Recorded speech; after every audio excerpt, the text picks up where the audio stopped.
Hey guys, it's Chris at Highline Guitars. You're watching another one of my YouTube guitar building videos. In today's video, I want to answer a question that was recently posed by one of my viewers in the comments section of one of my videos.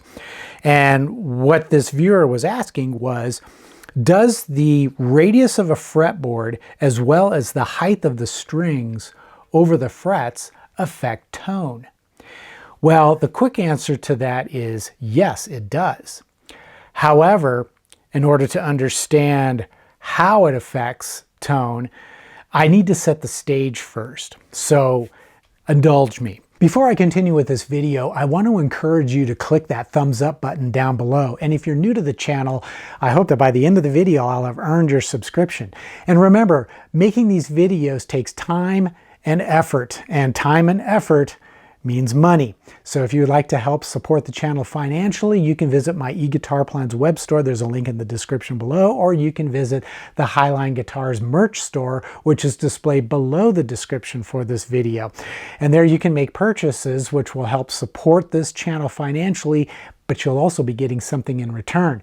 Oh, and if you want to keep it simple, you can always just click that thanks button down below and leave a tip in the amount that you would like or that you feel is fair. Now let's get back to the video.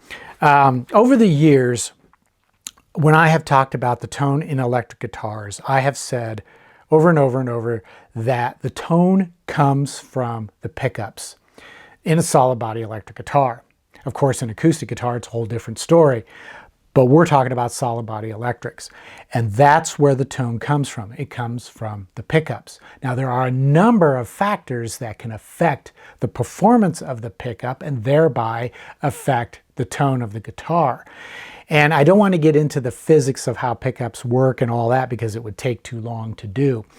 But just know that there are a number of factors that will affect the way the pickups perform and will therefore affect the outgoing signal and the number of treble, bass, and mid-range frequencies that that signal is carrying. Now, one thing that's interesting is I've talked to people in the past and I've come to the conclusion that there are a lot of people who simply have no idea how an electric guitar works.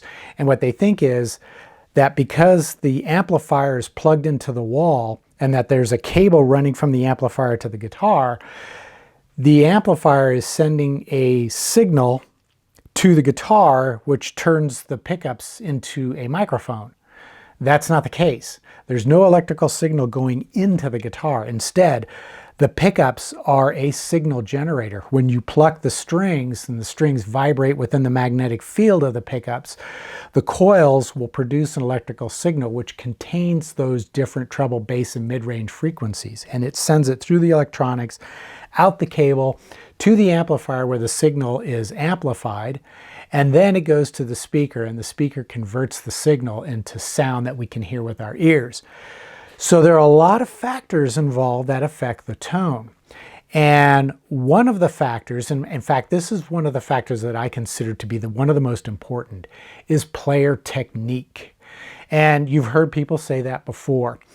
For example, I remember an interview that Eddie Van Halen did some time ago where he had said that he could play your guitar and it's going to sound like him. You know, the famous Eddie Van Halen Brown sound. And the reason for that is his technique. It doesn't matter what guitar you hand him. His technique is going to translate to the tone that he's famous for.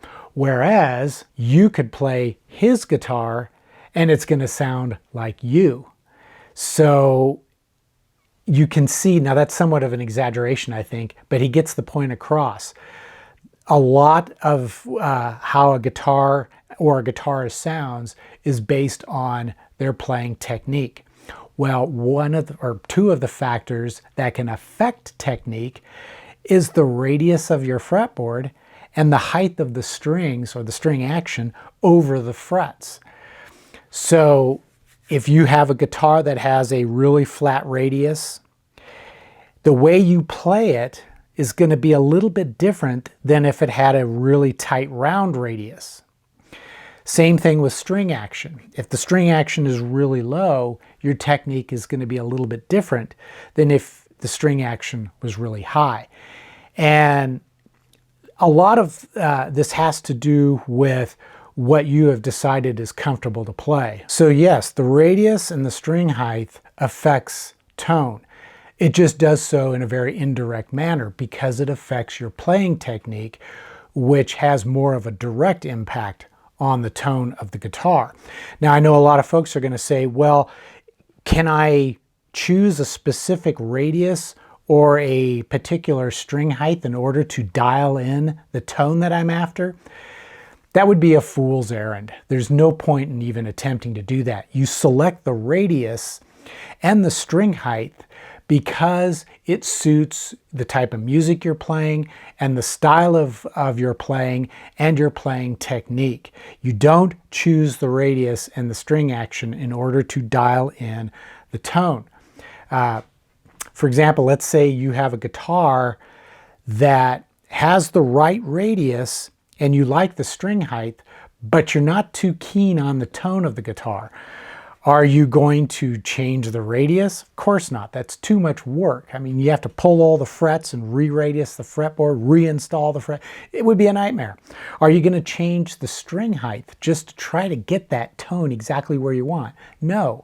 What you can do is you can, well, first of all, you can change the settings on your amplifier, or, you can look at the pedal effects that you might be playing through. You can change the cable that runs out to the amplifier because that can have a huge impact on tone. You can even go as far as to change the pickups or even the magnets in the pickups in order to dial in the tone. But you're not going to waste time with the radius and the string height in order to dial in the tone. I think a lot of guys who are making solid body electric guitars or are thinking about it want the process to be as artisanal and as complex and sophisticated as making an acoustic guitar or a violin. However, the process for shaping the tone of a solid body electric guitar is very different than the process involved with making an acoustic instrument. When it comes to shaping the tone of an acoustic instrument, it all comes down to the type of wood that you select for the build, and then how you manipulate the wood, how you carve it and how you sand it and thin it down, how you shape the braces and how you prepare the top to be as responsive as you want it to be. But with a solid body electric guitar, it's all about the electronics. And unfortunately, I think selecting electronics seems kind of cold. It doesn't seem as artistic as sitting there with a sharp chisel and chiseling away a brace until it creates the tone that you're after in the instrument that you're building. But in truth, if you change the way you think about the electronics, you'll begin to see that the electronics can be every bit as creative, perhaps even more so, than making an acoustic guitar.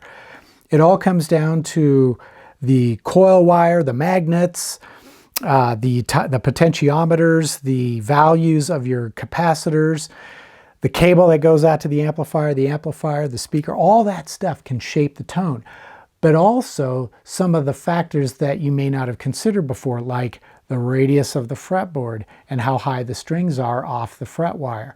Even though it's not a direct impact on tone, it does have an impact on player technique, which does have an impact on tone. So I think you can begin to see that an electric guitar, a solid body electric guitar, can be every bit as complicated and sophisticated as the process of making an acoustic instrument. I hope that makes sense, and I'd love to hear your thoughts on the subject, so be sure to share those down in the comment section below. And until the next episode, take care, stay safe, and I hope you'll be back for future guitar building videos.